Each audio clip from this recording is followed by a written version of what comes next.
Disclaimer: I am not a mechanic, A&P, AMT, AME. I am not a CFI, CFII.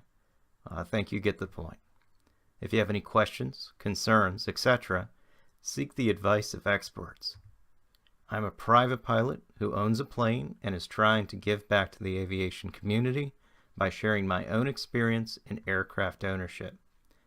Please refer to your aircraft's POH, as every aircraft is different. And remember, we're all in this together, so be safe out there. Hello everybody, and welcome back to The Thrifty Pilot. One of the most important things as a pilot is to ensure the safety of yourself, the people that you fly with, and the people on the ground. And one of the ways that you can do that, or probably one of the most important ways that you can ensure the safety of others and yourself, is to get a valuable weather briefing. Today I'll show you how I personally do it. Everyone has their own techniques. The most important thing is make sure that you actually do a weather briefing before you depart. Most of the web pages that you'll see here are totally free. They are Sky Vector, Flight Services, which is the 1-800-WX Brief, and the briefing service. Great way to get all of the information that you need to depart. Of course, any additional steps that you can take to ensure your safety and the safety of others are highly recommended. So basically this comes right out of the AIM. You should request a standard briefing anytime you're planning a flight and you've not received a previous briefing or have not received preliminary information through mass dissemination media. Basically, make sure that you do your due diligence. You never want to be caught up in the scenario where you jump in your aircraft, you start flying, and then you get into a sticky spot just because you didn't take the few minutes to look at the information that's all around you, basically on the internet, on the phone, through multiple services in your FBO, so on and so forth. It doesn't take a lot of time, as I'll show you, to go through what I do. And if you do it this way, or if you do it another way, if you just do it at all, you'll feel a lot more confident in your flight. So to get started, basically the first thing that I do is I set up a mock flight plan in SkyVector. In this instance, I have my aircraft there, the estimated speed, altitude. For today I'm going to do 5,500 or 5,500. Fuel on board is full tanks for a PA-28. My departure point is Richmond Executive Chesterfield County, and I'm going to the beach, which is Dare County, which is Mike, Quebec, India.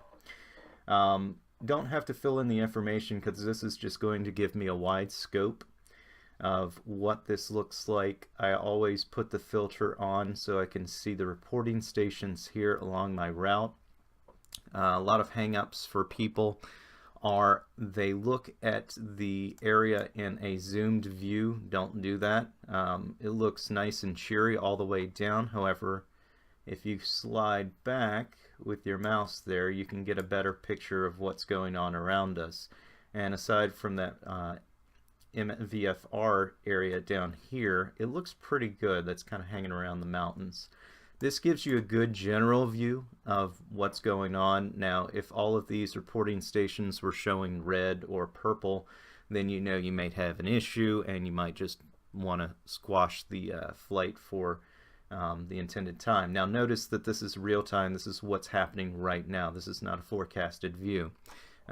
Again, this is just giving you an idea if you're leaving within the next hour or so to take a look at this and get an idea of what's going on.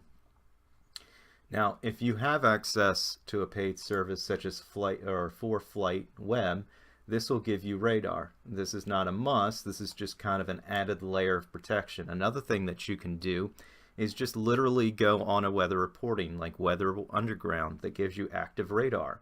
Really, that's what I'm using this ForeFlight service for, this particular usage. I just want to see the moving fronts that are coming in. I want to visualize what's happening with these areas of storm. Now notice there doesn't look anything right up front that seems to be a worry. However, I don't want to use this as my only basis on my decision to depart today. I have a few cells up here, some potential icing or nasty conditions up here. However, I'm going to the beach, so I'm going away from this. Now notice this little section right here. You really want to get an idea of how that's developing, if this is going to move down the line, so on and so forth. Again, you don't want to make your predictions just based on this. Now, the most important, the most powerful tool that I can recommend is flight service. Notice that the address is 1-800-WX-BRIEF, the same phone number that you call for your briefer. Extremely powerful. Right here is where you can get your flight service briefing. You can stop here. I do not recommend stopping here. I recommend, as you'll see later in the video, to call an actual briefer and to follow along. However, this will give you a ton of information on your proposed flight plan. The way you do it there is the next gen briefing. This will give you all the information in a condensed view. It is wonderful. I absolutely love this service. I highly recommend it. I do this for every flight, even if I'm going on a short 20-30 minute flight. Punching your information in. The hardest part is entering your username and password and trying to remember it. Side note there, make sure you write down your password somewhere, because the service is really up to date on their technology and they require a crazy password. So if you forget it and you enter it in incorrectly 3 times, then it will lock you out. So make sure you write it down somewhere. So once you go into this and you go to your next gen briefing tab here, you'll pull up your flight plan. Now, this is just a direct link. If everybody's familiar probably with the paper version of this, having to call in, you can do everything online and it follows the exact same format. A lot of services offer this. However, this is the most powerful when you're doing an actual briefing. So just as before, VFR, my tail, my aircraft type, so on and so forth. Everything that's kind of written out there. Now, it'll give you helps, it'll give you prompts, it'll give you optimization for various selected cells, like altitude for this particular altitude based on my departure time, and so on and so forth. I can see my estimated time, 1 hour and 7 minutes. I'm going to spend 18.1 gallons, so this is probably optimal within the range that is actually input in this box. It won't give you everything. It's up to you to kind of select your range here by entering your estimated altitude, and then you can optimize it from there. Same for your evaluation for your departure date and time. I use this all the time because sometimes later in the day is better, earlier in the day is better, during the midday. Now notice I'm on Eastern EST time. Everything will be translated over into UTC,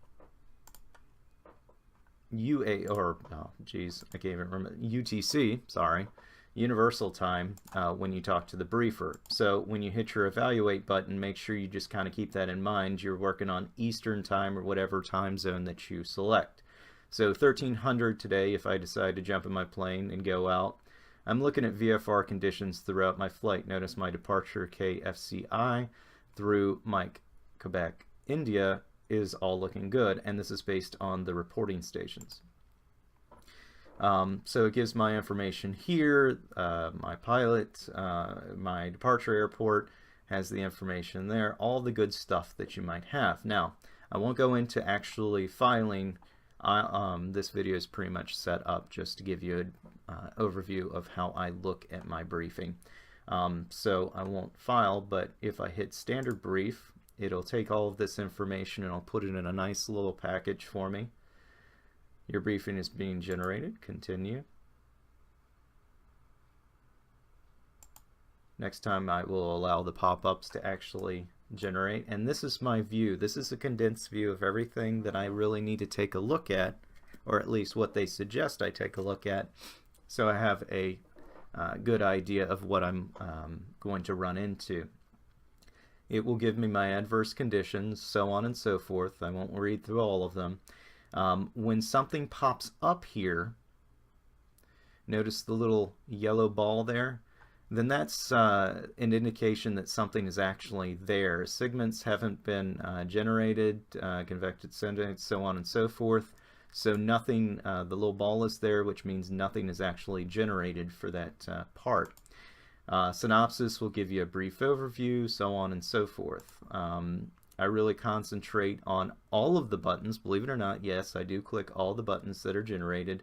And make sure you click through these tabs. I know a lot of times, especially when I'm in a hurry, I've got to remind myself, hey, take the time to actually click through these and read all of them, because in some sections, rather, I'm just trying to get an idea. There we go. If I don't click, everything looks merry until, oh, I get to something with some type of indicator on here. And in this particular area, UASs are all over the place, so I want to make sure that I actually take the time and see if there's anything that's out of the ordinary. So that's the basic gist on this. Now, what I do is I make sure I keep this window up, kind of important, because it does two things for me. When I call the briefer and I give them my information, I want to have all my information in a format that they actually like. They want to get through those preliminary points so they can give you a tailored briefing. And the way that I do that is right up here. It's ingenious how they did this, is they'll give you the rundown of what the briefer needs to give you a tailored brief. So I'm running VFR. My tail is 161 Bravo Golf. You always want to start with N just to do it. Type aircraft, that's a Papa 28.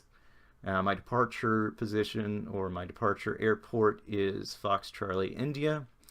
I'm going to leave today at 1800 UTC. My arrival airport is MQI. You just give them MQI. They don't really care about the Dare County. And time en route is 1 hour 30 minutes, and 50 nautical miles is the distance. However, that's there. You don't necessarily need to give it to the briefer. It's just to give you a reminder of the distance direct. So that's one of the things that is not listed on there, the direct, but it will be implied as you go through. If you asked if there's going to be a direct, you know it's direct. So anywho, the next step to this is to actually call the briefer.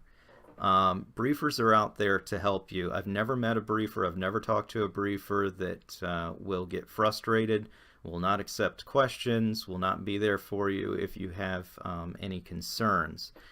So don't be afraid, ask questions. I know you probably hear this on all of the other videos or all of the other computer-based trainings or so on and so forth, but literally those guys and girls are there for you. So let's give them a call and let's go through the process. Please press or speak your response at any time. You can press 1 or say briefer, press 3 or say TID. Briefer. Press. What state are you departing from or processing a NOTAM for? Virginia. Please wait while I connect you with a flight briefer.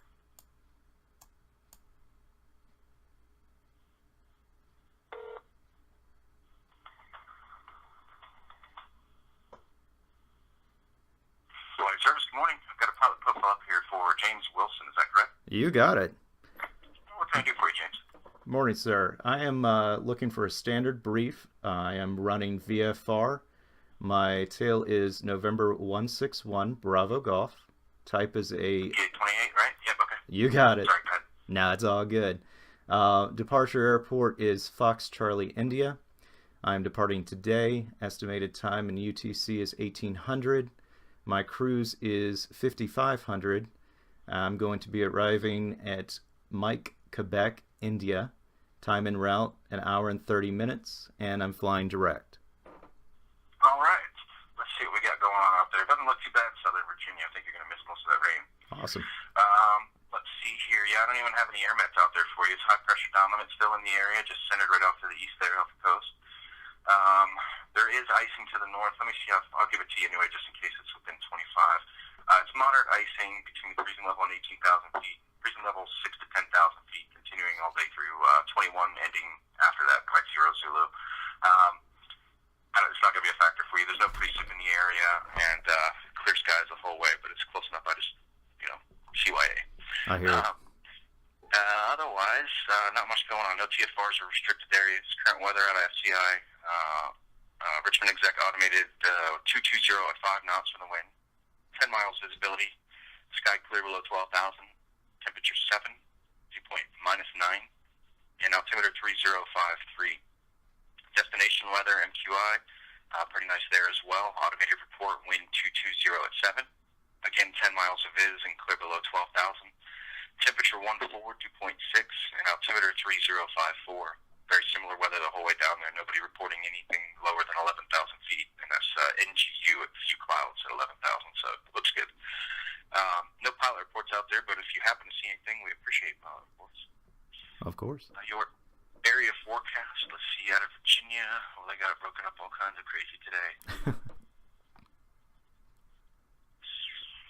Northern half of the Appalachians. No, that's not it. There we go.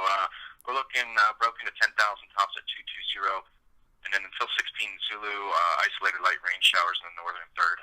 So, but like I said, right now it looks like you're not going to see any of that at all. It's staying well north, up towards us here. Down into North Carolina, out towards the coast, sky clear or scattered cirrus all day. No terminals available. Winds aloft interpolated for 5,500 feet out of Richmond, 270 at 25, and then down at the destination Hatteras is down there, 260 at 18 knots. So it looks like not quite a tailwind, but almost. Cool. At least it's not blowing in your face, I guess. The only thing I got at either of the airports are obstruction notice for tower lights. Do you want details on any of those at either place? No, I'm familiar with both. I appreciate it, though. Awesome. Let's see. En route. Let me make sure you're not going to be near any of these parachute jumping. AKQ is up there, I believe. This airport pops up all the time, and I, for the life of me, can never. It's Wakefield, and I can never remember. Oh, it is right on your route there.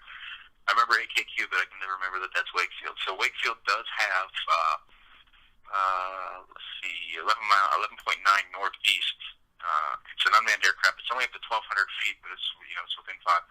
So 1.5 nautical mile radius shouldn't be too much of a factor, as it's a little bit off your flight path. Okay. But that's all I got for you. Is there anything you want me to go over again, or any questions for me?